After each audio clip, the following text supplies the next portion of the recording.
नमस्कार, मैं रणधीर वर्मा। स्वागत है आप सबका मेरे यूट्यूब चैनल गुरुजी पे। झारखंड करंट अफेयर जो मैं हर हफ्ते लेके आता हूँ आपके लिए, जो कि हर हफ्ते होता है, हर एक वीक का होता है, ठीक है। हफ्ते हफ्ते मैं लेके आता हूँ।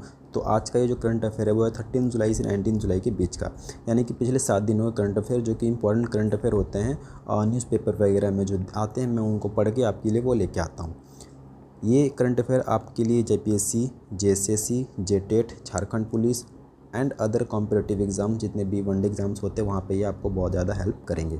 तो आगे बढ़ने से पहले अगर आपको मेरा चैनल अच्छा लगा हो, अगर आप कुछ सीखते हो, आप कुछ पढ़ते हो, तो चैनल को लाइक सब्सक्राइब और कमेंट जरूर करेंगे।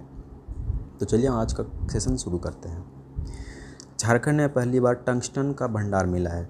तो टंगस्टन का भंडार झारखंड में मिला गया है, ठीक है। तो इससे संबंधित कुछ इंपॉर्टेंट पॉइंट्स है वो हम देख लेते हैं कहाँ मिला है, ठीक है। गढ़वा के सलतुआ इलाके में इसकी पुष्टि हुई है। तो गढ़वा जो हमारा ज़िला है, जो पलामू प्रमंडल के अंतर्गत आता है, वहाँ पे इस सलतुआ नामक एक जगह है, वहाँ पे इसका भंडार मिला है। भारतीय भूगर्भ सर्वेक्षण जियोलॉजिकल सर्वे ऑफ इंडिया ने दी जानकारी, यानी कि जो हमारे भूगर्भ सर्वेक्षण के जो अधिकारी हैं उन्होंने ये जानकारी दी कि गढ़वा में सतलवा जगह के पास टंगस्टन का एक बहुत बड़ा भंडार मिला है। इसका इस्तेमाल मिसाइल तथा दूसरे हवाई उपकरणों में होता है। झारखंड में यह पहली तथा देश में दूसरी खान होगी। तो झारखंड की ये पहली है और देश की ये दूसरी खान है, यानी कि जो पहली खान है वो आपको राजस्थान में मिलती है और एकमात्र वहीं पे है। और अभी अगर यहाँ पे ये निकलता है तो झारखंड दूसरा राज्य बन जाएगा पूरे देश का जहाँ पे टंगस्टन मिलता है। तो इससे संबंधित इंपॉर्टेंट पॉइंट्स आप ध्यान में रखेंगे कि कहाँ पे मिलता है, कहाँ पे पाया गया है इसका भंडार। चलिए बढ़ते हैं अगले करंट अफेयर की ओर। कुड़ुक भाषा के लिए नई शब्दावली जोड़ी गई है। तो जो यहाँ के जनजातियों की एक बहुत ही अहम भाषा है कुड़ुक, उसमें कुछ नए शब्दावली जोड़ी गई है। डॉक्टर हरि उरांव की अध्यक्षता में कुड़ुक भाषा की विशेषज्ञ शामिल हुए। कुड़ुक भाषा के कई विशेषज्ञ शामिल हुए। इसमें 16 नई शब्दावली जोड़ी गई है, जैसे लोकगाथा, यात्रा वृत्तांत, किसान, ज्ञान पुरस्कार, मेहनत, कोशिश, प्रयास, ट्यूशन, चिट्ठी इत्यादि। यानी कि इतने सारे वर्ड और भी हैं, बहुत सारे वर्ड कुड़ुक भाषा की शब्दावली में जोड़ी गई है। तो आपको इसका संख्या याद रखना है, कितनी भाषा जोड़ी गई है, कौन कौन से वर्ड जोड़े गए हैं, कौन कौन शब्द जोड़े गए हैं, वो इम्पोर्टेंट नहीं है आपके लिए, क्योंकि बहुत सारे हैं। तो आपको इतना पता होना चाहिए कि किस भाषा में और कितनी शब्दावली जोड़ी गई है। चलिए नेक्स्ट हम देखते हैं। 25 करोड़ रुपए तक के भवन का निर्माण स्थानीय ठेकेदार करेंगे। झारखंड सरकार ने एक बहुत ही अहम फैसला लिया है झारखंड के जो यहाँ के लोकल ठेकेदार हैं उनके लिए, कि 25 करोड़ तक का अगर कोई भी ठेका आता है तो वो झारखंड के जो स्थानीय ठेकेदार हैं उनको ही दिया जाएगा। स्थानीय निवासियों की भागीदारी सुनिश्चित करने और उनका रोजगार का अवसर प्रदान करने के लिए राज्य सरकार ने यह कदम उठाया है। तो आप समझ सकते हैं कि ये कदम किस लिए उठाया गया, ताकि यहाँ के जो स्थानीय ठेकेदार हैं उनको ठेका ज़्यादा से ज़्यादा मिल सके और अपना वो जो कार्य कुशलता है वो दिखा सकें अपनी सरकार को, ठीक है। तो चलिए हम बढ़ते हैं अपने नेक्स्ट करंट अफेयर की ओर। नेक्स्ट है हमारा कि प्रत्येक ज़िले में बनेगा खेलो इंडिया सेंटर। तो ये स्पोर्ट्स से करंट अफेयर है और स्पोर्ट्स से क्वेश्चंस बनते हैं एग्ज़ाम में। तो प्रत्येक ज़िले में खेलो इंडिया सेंटर बनाने का निर्णय लिया गया है हमारे राज्य सरकार द्वारा, हेमंत सोरेन की सरकार द्वारा। वन स्टेट वन गेम सिद्धांत के तहत किसी एक खेल को सपोर्ट करना होगा, यानी कि प्रत्येक राज्य को किसी एक खेल को बोलना होगा कि मैं इस खेल के लिए राज्य सरकार में सारी उपलब्धि, जितनी भी ज़रूरी चीज़ें होती हैं, इक्विपमेंट्स होती हैं, उनको मुहैया कराऊंगा। जैसे फॉर एग्जांपल अगर झारखंड में फ़ुटबॉल ज़्यादा खेला जाता है तो झारखंड सरकार बोलेगी केंद्र सरकार को कि यहाँ पे मैं फ़ुटबॉल को मैं नॉमिनेट करता हूँ, ताकि फ़ुटबॉल से संबंधित जितनी भी आवश्यकताएं हैं वो केंद्र सरकार उनको दे पाए। राज्य में संचालित किसी एक खेल सेंटर को खेलो एक्सल इंडिया सेंटर फॉर में तब्दील किया जाएगा, ठीक है। परफॉर्मेंस होगा यहाँ पे, ये थोड़ा प्रिंटिंग मिस्टेक हो गया है, आप इसे ध्यान देंगे थोड़ा। फिर झारखंड खेल सचिव जो है वो है पूजा सिंघल। तो किस खेल को यहाँ पे बनाया जाएगा इसका निर्णय अभी तो हुआ नहीं है। जैसे अगर कुछ इस पे अपडेट आते हैं तो मैं वो आपके लिए लेके आ जाऊँगा। नेक्स्ट हम देखते हैं हमारा 1900 करोड़ की लागत से बनेगा साहिबगंज का गंगा ब्रिज। तो साहिबगंज जो हमारा एक ज़िला है वहाँ पे एक ब्रिज बनाया जा रहा है जिसकी बजट है 1900 करोड़। साहिबगंज और मनिहारी के बीच गंगा नदी पर पुल निर्माण होगा। तो किन किन के बीच होगा ये इम्पोर्टेंट है आपके लिए। साहिबगंज और मनिहारी के बीच इस पुल का निर्माण किया जाएगा। इस पुल की लंबाई इम्पॉर्टेंट है, 6 किलोमीटर इसकी लंबाई होगी। National highway authority of India इसका निर्माण करेगी। ये इम्पॉर्टेंट नहीं है लेकिन फिर भी आप याद रख सकते हो। चलिए हम नेक्स्ट देखते हैं क्या है हमारा नेक्स्ट करंट अफेयर। कोरिया में साहित्य पर शोध करेगी रांची की शिवानी। तो रांची की एक स्टूडेंट है जिसका नाम है शिवानी सिंह। वो कोरिया जो साउथ कोरिया है वहाँ पे जाके भारत की जो हिस्ट्री है उस पे ये साहित्य है उस पे शोध करेगी। तो रांची की बेटी शिवानी सिंह प्रतिष्ठित ग्लोबल कोरिया स्कॉलरशिप मिली है। रांची की जो बेटी है शिवानी सिंह उसको जो है प्रतिष्ठित जो यहाँ पे प्रत्येक वर्ष ग्लोबल कोरिया स्कॉलरशिप मिलता है वो दिया गया है। दक्षिण कोरिया की इवा वुमन यूनिवर्सिटी में जाकर वो पढ़ेंगी और भारत पर कोरिया के साहित्य पर शोध करेंगी। ठीक है, तो इससे कुछ जो इम्पोर्टेंट पॉइंट्स है आप इसको ध्यान में रखेंगे और इस स्टूडेंट का आप नाम भी याद रखेंगे। कहाँ पे जाके स्टडी करेगी ये भी याद रख सकते हो। चलिए नेक्स्ट हम देखते हैं क्या है। पलामू में मुगल कालीन सिक्के मिले हैं। तो पलामू में अभी हाल ही में एक न्यूज़ आई थी कि पलामू के पांकी प्रखंड में किसी के खेत में कुछ मुगल कालीन सिक्के मिले हैं। तो पलामू ज़िले के पांकी प्रखंड के नौडीहा गांव में सिक्के मिले हैं। खेत में खुदाई के दौरान 102 सिक्के मिले गए हैं और ये 102 सिक्कों को पुरातत्व विभाग ने अपने पास रख लिया है। ऐसा कहा जा रहा है कि खेत में जब ये सिक्के मिले थे तो कुछ सिक्के इनमें से स्थानीय जो लोग थे वो अपने पास रख लिए थे, लेकिन पुरातत्व विभाग का कहना है कि हमने सारे सिक्के को रिकवर कर लिया है, एक भी सिक्का वहाँ से गायब नहीं हुआ है। यहाँ पे आप देख सकते हो पिक, यही जो मटका है वो ज़मीन के अंदर से निकला था और ये जो सिक्के हैं लोग गिन रहे हैं। यहाँ पे आप देख सकते हैं चांदी और सोने के बहुत सारे सिक्के हैं जिनकी संख्या 102 है। नेक्स्ट हम क्या है देखते हैं। आत्मनिर्भर भारत के लिए झारखंड के 3 जिलों का चयन किया गया। ये वेरी वेरी वेरी इंपॉर्टेंट है। जितना भी मैंने अभी तक आपको बताया इस वाले वीडियो में उसमें से सबसे ज़्यादा इंपॉर्टेंट ये है आपका, यहाँ से सीधे क्वेश्चन बनने के चांसेस है बॉस।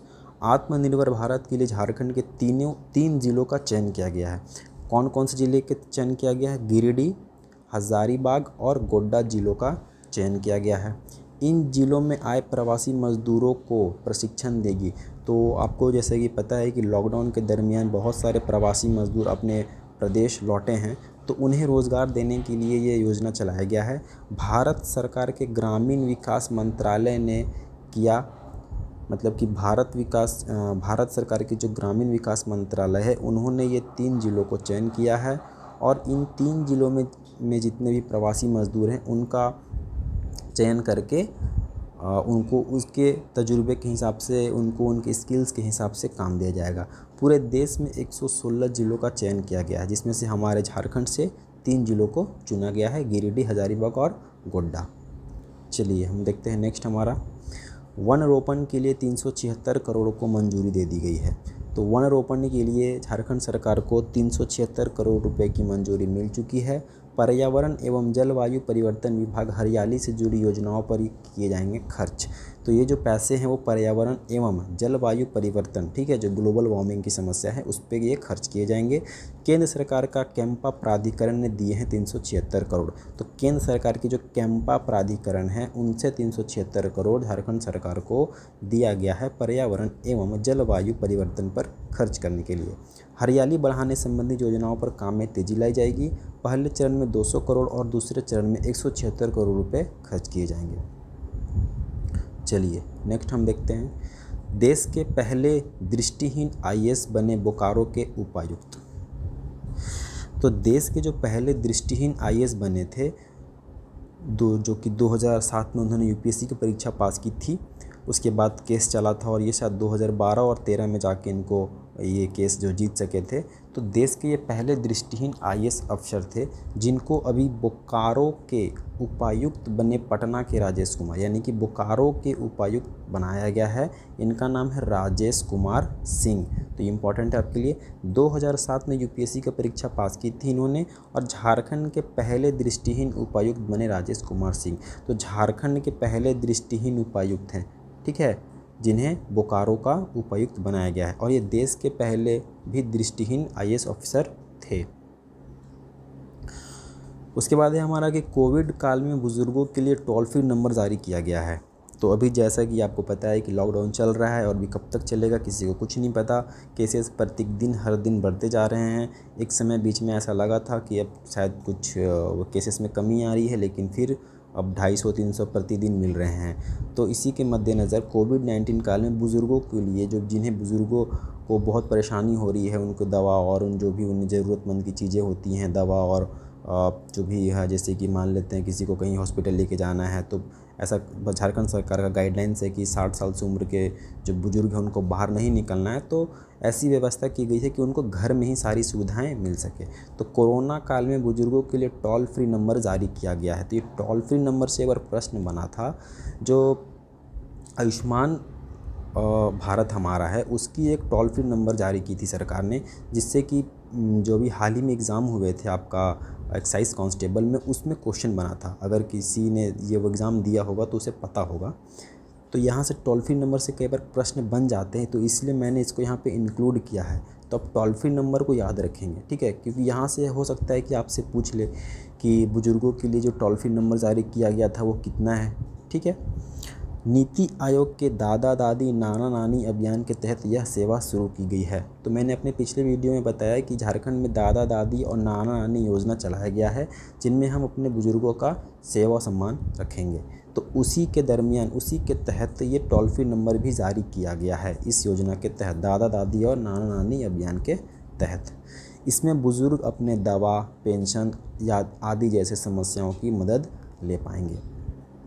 चलिए नेक्स्ट हम देखते हैं। झारखंड किसान को पंडित दीनदयाल अंत्योदय कृषि पुरस्कार मिला है। तो ये हमारा दूसरा सबसे इम्पोर्टेंट करंट अफेयर है, ठीक है, आप इसको नोट कर लेंगे। चलिए देखते हैं इसमें क्या है। झारखंड किसान को पंडित दीनदयाल अंत्योदय कृषि पुरस्कार मिला है। किसे मिला है भाई? तो गुड़गुड़ जाड़ी निवासी, नाम इम्पोर्टेंट नहीं है, गुड़गुड़ जाड़ी निवासी प्रगतिशील किसान गदूरा उरांव, ठीक है, गदूरा उरांव को यह पुरस्कार दिया गया है। बिहार एवं झारखंड के सर्वश्रेष्ठ किसान के रूप में केंद्रीय मंत्री नरेंद्र सिंह तोमर ने 50,000 रुपये का चेक देकर ऑनलाइन सम्मानित किया, ठीक है। ये इजराइल जाकर भी प्रशिक्षण ले चुके हैं। तो ये जो किसान हैं जिन्हें पंडित दीनदयाल अंत्योदय कृषि पुरस्कार मिला है, इनका नाम है गदूरा उरांव। ये गुड़गुड़ जाड़ी निवासी हैं और ये इजराइल भी जा चुके हैं, ठीक है, इजराइल जाके वहाँ पे खेती बाड़ी की प्रशिक्षण भी ले चुके हैं। और ये बिहार एवं झारखंड के सर्वश्रेष्ठ किसान के रूप में केंद्रीय मंत्री ने इन्हें सम्मानित किया है। यानी कि ये केवल झारखंड के ही नहीं, बिहार के भी सर्वश्रेष्ठ किसान घोषित किए गए हैं और 50,000 रुपये का इन्हें चेक भी दिया गया है, ठीक है। तो यही थे कुछ इंपॉर्टेंट करंट अफेयर। उम्मीद करता हूँ कि आपको अच्छा लगा हो। देखिए, ये जो मेरे करंट अफेयर होते हैं ये वही होते हैं जो पेपर में या न्यूज़ में आया हुआ होता है। ऐसे करंट अफेयर प्रतिदिन बहुत सारे बनते हैं, लेकिन आपको सब नहीं पढ़ना होता है। अगर आप सब पढ़ने लगेंगे तो पता चलेगा साल भर में आपने 2-3 कॉपी भर डाली और आने कितने हैं, 2 से 3।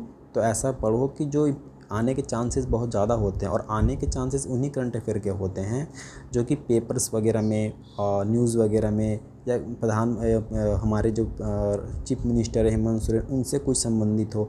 तो ऐसे चीज़ों को थोड़ा फोकस करें और थोड़ा स्मार्ट स्टडी करें, ठीक है, रट्टूखोर ना बने, स्मार्ट स्टडी करें और उन्हीं चीज़ों को पढ़ें जो कि इम्पॉर्टेंट है। तो चलिए ख़त्म करते हैं। वीडियो को अच्छा लगा हो तो आप मेरे चैनल को लाइक, शेयर एंड कमेंट ज़रूर करेंगे एंड सब्सक्राइब भी कर लेंगे। Thanks for watching, thank you.